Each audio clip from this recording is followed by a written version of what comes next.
ओम तब कथामृतम तप्त जीवनम कविभिरीडितम कल्मषापहम श्रवणमंगलम श्रीमदाततम भुवि गृह्णन्ति ये भूरिदा जनाः।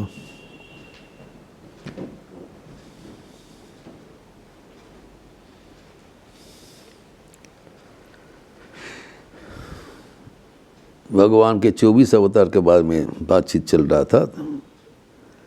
नवम अवतार महाराजा पृथु, आदिराज पृथु के बारे में एवं इतने पत्नी अर्ची के बारे में विस्तृत चर्चा हुआ है।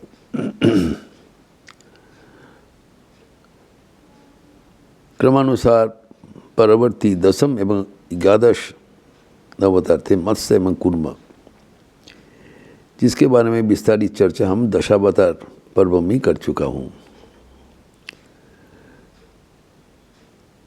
भगवान का परवर्ती अवतार है धन्वंतरी भगवान, जिसका हमारे आयुर्वेद का जनक माना जाता है। भारत में सब कुछ भगवान से जुड़े हुए हैं। आक्षरिक अर्थ में यह देवभूमि है, सब कुछ ही भगवान की संयोजित है। तो हमारे भारत की इतिहास एक आध्यात्मिक इतिहास है, जो हम जानते हैं तो हम उत्साहित बोध करते हैं कि इतने दिन के पुराना इतिहास का परंपरा अभी भी संजीवित है, सजीव है। तब हमारे पुराने जो कार्यक्रम है, जो रीति है, तो रीति हम समझ सकते हैं इसका ओरिजिन कैसे था। जैसे हम देखते हैं कि दिवाली के समय हम लोग धनतेरस मनाते हैं। कृष्ण पक्ष का त्रयोदशी तिथि में दिवाली के पहले धन अर्थात लक्ष्मी, हम लक्ष्मी का धनतेरस मानकर धन त्रयोदशी अर्थात उस समय में 5 दिन पालन किया जाता है एवं हर दिन एक कार्यक्रम है, धन के लिए हम प्रार्थना करते हैं। लेकिन इसके असल अर्थ है ये भगवान धन्वंतरी और कृष्ण पक्ष का त्रयोदशी तिथि के दिन ही आविर्भूत हुए थे। ये धन्वंतरी त्रयोदशी है, इसी से धनतेरस है, धनतेरस। तो इस दिन ही भगवान धन्वंतरी को जब समुद्र मंथन हुआ था, उस कार्यक्रम में क्रमानुसार धन्वंतरी का आविर्भाव हुआ था। वही अभी हम चर्चा करेंगे कैसे उनका आविर्भाव हुआ। और ये सब हमारे विष्णु पुराण, श्रीमद् भागवतम पुराण में सब जो विस्तृत वर्णित है। जो विष्णु पुराण में 3, 10, 12 अध्याय में कहा गया है कि इसे जो भगवान धन्वंतरी के आगमन का जो कारण बना। जो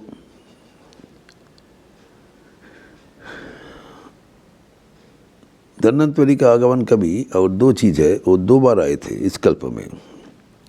एक बार कृतयुग में जब क्षीर सागर का मंथन हुआ था, उस समय भी एक बार आए, एवं द्वितीय बार द्वापर युग में भी मनंतर मनु का युग में उसका द्वितीय बार उन्होंने प्रकट हुआ था। तो पहले जो प्रथम बार जब प्रकट हुआ था उसके वर्णना, जिसे मैंने कहा विष्णु पुराण में जिसे कहा गया है, इसमें भागवत पुराण में भी है। तो कहते हैं एक बार शंकर भगवान के अंशावतार दुर्वासा मुनि वो जा रहे थे, एवं रास्ते में एक विद्याधरी को उन्होंने देखा एवं उसके हाथ में एक वहाँ सुगंधित सुशोभित एवं अत्यंत सुंदर पुष्पहार था। तो देखते ही दुर्वासा मुनि उनको कहा, सुंदरी तुम ये माला मुझे दे दो। तो उन्होंने तत्काल प्रणाम करके बोला, हे मुनीश्वर, ये तो मेरा सौभाग्य है, आप इसको ग्रहण करें। तो दुर्वासा मुनि ले लिया, लेके वो आपके गले में धारण कर लिया, अत्यंत सुशोभित सुगंध युक्त। चलते समय सामने देखा कि ऐरावत पर बैठकर देवराज इंद्र अन्य सब देवतागण को लेकर धीरे धीरे आगे बढ़ रहे। तो देवराज इंद्र को देखकर दुर्वासा मुनि का बहुत प्रसन्नता हुआ। तो अपने गले के हार देवराज इंद्र को दे दिया आशीर्वाद स्वरूप। देवराज इंद्र वो हार लेकर ऐरावत को अर्पण कर दिया। साथ साथ ऐरावत सूंड से उठ के उसको देखा, बहुत सुगंध युक्त है, भ्रमर गुंजित है। तो अच्छी करके उसको सूख कर, उनका कोई और प्रयोजन नहीं था, उसको फेंक दिया। जब वो दुर्वासा मुनि देखा जो उनकी दिया हुआ अत्यंत सुशोभित सुगंधित जो मान लिया उसके सामने ही जमीन में गिरा दिया, तब उन्होंने देवराज इंद्र को बोला,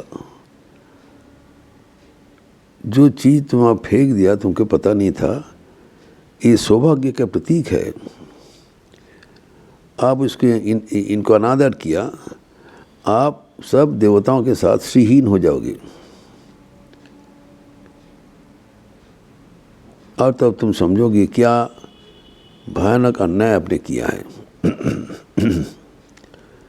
सुनते ही देवराज इंद्र को बहुत घबराहट हुआ। उन्हें सोचा मुनि के वाक्य तो निष्फल नहीं जाएगा। साथ साथ ऐरावत से उठाकर उनके चरण में गिरा कि महाराज आप आशीर्वाद कीजिए, क्षमा कीजिए। दुर्वासा मुनि ने कहा, कुछ होगा नहीं, तुम्हारा जो अहंकार है, दम्भ है, इसको तुम्हें सबक सीखना ही पड़ेगा।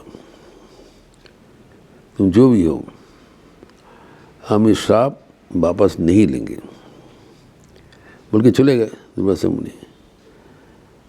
फिर उसको जाने के बाद ही देवतागण महसूस करने लगा कि उनका शक्ति, श्री, ऊर्जा सब कुछ घटते जा रहा है।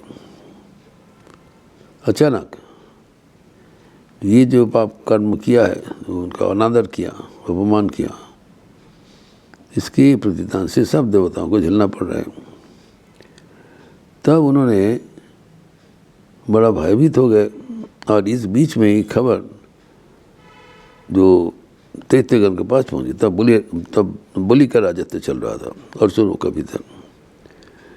तो जैसे दैत्यगण की खबर मिल गया, तब उन्होंने अचानक आके आक्रमण किया अमरापुरी।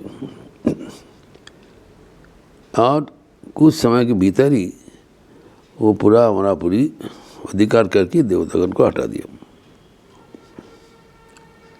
देवतागण श्रीहीन हो गए। तो तब देवतागण क्या करे, इधर उधर करके तपस्या का कुछ फल नहीं हो रहा है। तो चतुर्मुख ब्रह्मा के पास गया। ब्रह्मा ने बताया, आप लोगों को विष्णु को, श्री हरि जी को स्मरण में चले जाओ, वो कुछ उपाय बताएंगे। तो उन्होंने सब जाके वो तपस्या किया श्री हरि जी को। तब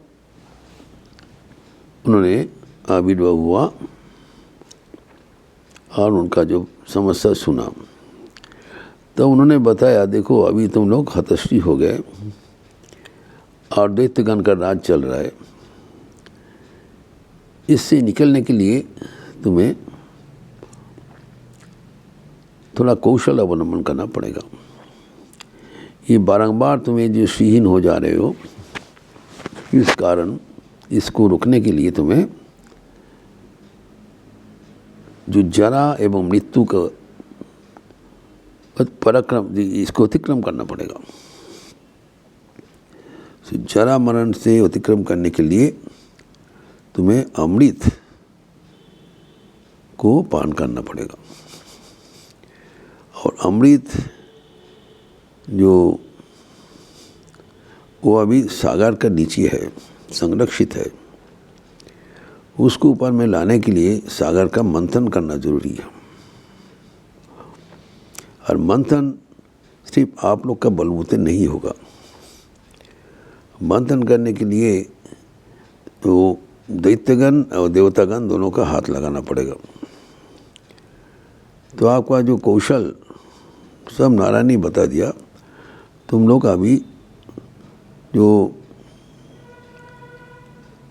असुरगण तुम्हारा स्वर्ग अधिकार कर लिया, तुम लोग हतस्थ हो गए, तो वहाँ पर जाके असुरपति महाराज बलि को निवेदन करो जी हम लोग मिल के ये समुद्र मंथन करेंगे, क्षीर सागर, और जो अमृत मिलेगा वो दोनों का ही बराबर मिलते रहेंगे। ये सुनकर महाराज बलि राजी हो गए, बोले ठीक है। तो क्षीर सागर मंथन करने के लिए एक मथनी चाहिए। तो भगवान ने सलाह दिया मंदर पर्वत को आप पिलर बना लो एवं खींचने के लिए जो रस्सी वो बासुकी, सर्पराज बासुकी को चुन लो। और मंदार पर्वत को उखाड़ कर तो भगवान ने उसकी मदद किया, लेके क्षीर सागर के ऊपर प्रस्तुत करो। और नीचे रखने के लिए भगवान कूर्म स्वयं आपने ऊपर मंदार पर्वत को बांधने का मदद कर दिया, सहमति दे दिया। कूर्म के ऊपर ये क्षीर समुद्र के नीचे तो रहें और मंदार पर्वत से मथली करें। जब इसके बात हुआ था तो भगवान स्वयं आके वो बासुकी का मुँह के सामने मुँह की ओर चले गए और उनके साथ साथ देवतागण भी चले गए और पूंछ के और दैत्यगण जाना पड़ा। दैत्यगण सोचा जी सर्प का पूंछ अशुभकर होता है, हम क्यों जाएंगे, हम लोग नहीं जाएंगे। लोग राजी नहीं हुआ। तब भगवान का निर्देश में देवतागण पूंछ कर चले गए, ये लोग सामने आ गया। लेकिन ये लोग बेवकूफ़ है, क्योंकि जब घर्षण होगा तब तो सांप का मुंह से ही जो विष निकलेगा तो उनको झेलना पड़ेगा। तो भगवान ने उनको सलाह दिया तो पीछे में चला गए और अभी उन लोग मंथन करना का चालू हुआ। जब ले जा रहे थे तभी वो मंदार पर्वत गिर गया। फिर इन लोग हताश हो गए। तब उस समय में भी अमित विक्रम भगवान फिर मंदार पर्वत को गरुड़ के सहारे में सीधा कर दिया और मंथन चालू हुआ। तो जब मंथन हुआ धीरे धीरे नाना प्रकार का जो अद्भुत सब उद्धार हुआ और वो देवतागण को मिला एवं उन लोग समृद्ध हो गए। इसके आगे मंथन करते हुए किसी भगवान धन्वंतरि का आविर्भाव हुआ, उसका विस्तार हम अगले दिन करेंगे। ओम शांति शांति शांति। हरि ओम तत्सत। श्री राम कृष्णार्पणमस्तु। आज शनिवार होते हुए भी पूर्णिमा तिथि है। पूर्णमासी में तो श्याम नाम संकीर्तन होगा और काली कीर्तन नहीं होगा। संतादि के उपरांत लिपि दिया जाएगा। हम लोग सब बैठ के श्याम नाम संकीर्तन करेंगे। आप सबका स्वागत है। अच्छा रहिए, स्वस्थ रहिए, आनंद में रहिए। नमस्कार।